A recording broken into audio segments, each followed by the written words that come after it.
ಕುಳಗಿ ರಸ್ತೆಯ ಅನಿಲ್ ಕೋಲೂರ್ ಎಂಬವರ ಹೊಲದಲ್ಲಿ ಚಿಕ್ಕ ಮೊಸಳೆ ಮರಿ ಒಂದು ಬಂದಿತ್ತು.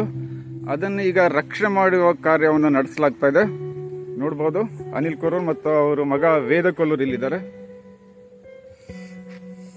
ಇದು ಬಹುಶಃ ತಾಯಿಯನ್ನು ಹುಡ್ಕೊಂಡು ಬಂದಿರಬೇಕು ಅಥವಾ ದಾರಿ ತಪ್ಪಿಸ್ಕೊಂಡು ಬಂದಿರಬೇಕು. ಯಾಕಂದರೆ ನದಿ ಕೇವಲ ಇಲ್ಲಿಂದ 50 ಮೀಟರ್ ದೂರದಲ್ಲಿ ಅಂತರದಲ್ಲಿದೆ.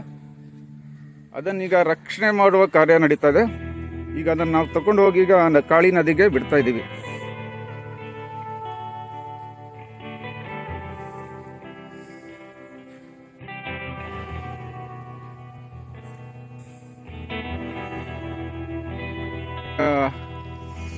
ಮೊಸಳೆ ಮರಿಯನ್ನು ಕಾಳಿ ನದಿಗೆ ಬಿಡೋ ಒಂದು ಪ್ರಯತ್ನ ಈಗ